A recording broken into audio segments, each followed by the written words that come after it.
Alright, and welcome to this episode of Full Throttle Thursdays. Today we're going to be looking at the best cars for new drivers. I've compiled a list of 5 cars, a couple new ones, used ones as well, and my reasonings behind why I've chosen the cars. If you're a parent watching this for your kid, I've taken safety into account, I've taken economy into account, and I've also taken the most important thing for your wallet, which is the insurance brackets as well. If you're a 17-year-old lad ready to get out on the road and tear things up, unfortunately none of the cars you're probably dreaming of made the list.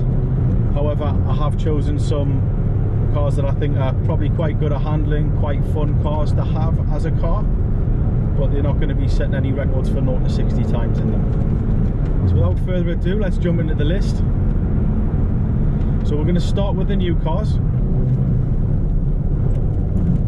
So the first cars I've chosen really aimed at the parents buying the kids a car. They want the peace of mind, they want to know that it's a safe car, they want to know that it's economical, but also at the same time they want something that's nice for their kids to be in. So it's actually 3 cars, but it's all built on the same platform and it's all under the Volkswagen group. And it's the Volkswagen Up, the Skoda Citigo, or the Seat Me. Now all these cars have a NCAP Euro 5-star safety rating, so you've got the peace of mind. They all have the lowest insurance group as well, so insurance wise you're probably not going to get much cheaper than getting one of these cars. They're all super economical, so if you're paying for the petrol as well, that's going to be a big factor in making your decision.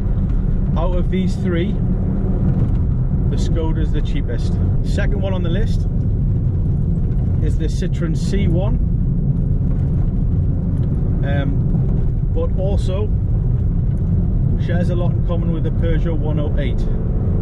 So either of those 2 cars, small cars, super economical.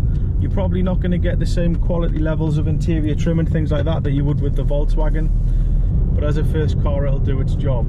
Now the reason that these 2 cars, or this car, made it in to the list is because taking factors into account such as first car, never had insurance before, and ongoing running costs of the car, both Citroen and Peugeot both do a scheme where you can combine it into one monthly payment. The Citroen one is called the Simply Drive scheme, and the Peugeot one is called the Just Add Fuel scheme. So all the additional costs of ownership are taken up there in that one payment, and all you've got to worry about basically is putting the fuel in the car.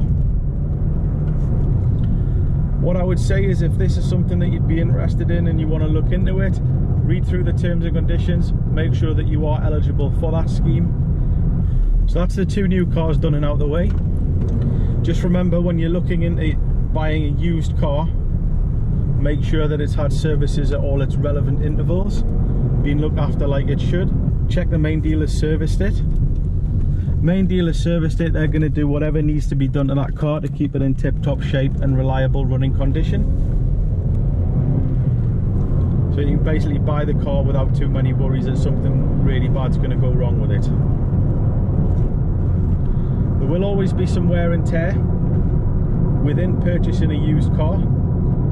Some products are just not made to last, they're made to deliberately wear out. So it could be that you've got to replace these, which should be taken into account when you're budgeting. Things like bushings, tyres, brakes, brake pads, things like that. So you should always take that into account when purchasing a used car, and make sure you've got a little fund set aside for those things. But if it's been serviced at its proper service intervals and it's got the service stamps from the main dealer, it should be mechanically reliable for you. The third car in the list is actually the cheapest car that you can buy new in Britain, but we're going to look at it as a used car. So although this is the cheapest car on sale now, cheapest new car on sale now within the UK, you can get nearly new ones a couple of grand cheaper than that, which means for some of these other cars that are on the list, 2 or 3 years old, quite a few thousand miles, you're getting a car that's maybe a year old with a couple of thousand miles on. So the budget conscious amongst you, that's probably quite a good one to look at. So the next car on the list is a Toyota Aygo. A couple of years used, you should be probably looking at about £3,000. It's Group 2 insurance, so the insurance cost should be quite low for you. When I say low, obviously taking into account new driver insurance is astronomical. And then finally on the list, for all those wannabe boy racers out there who want a car that's fun to drive, subjective as well, but looks quite good, I think it looks quite good, is the Suzuki Swift. Looking on the forums, there's not a lot goes wrong with them. Again, make sure it's got main dealer full service history, it's been looked after how it should, and then set aside a fund for perishables, such as, like I said, the tyres, the brakes, any bushings or anything like that that may need replacing.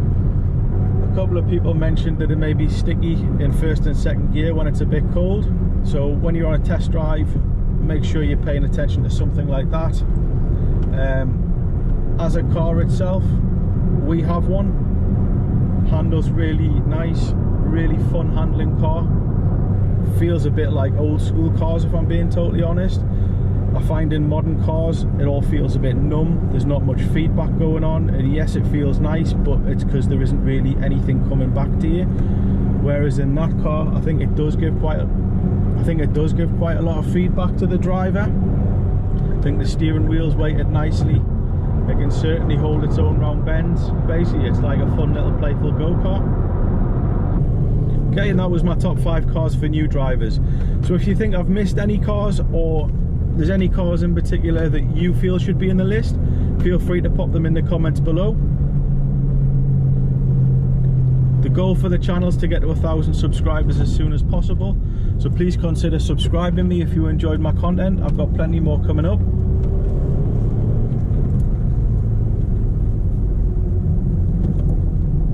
And I look forward to seeing you next week on Full Throttle Thursdays. See you in a bit.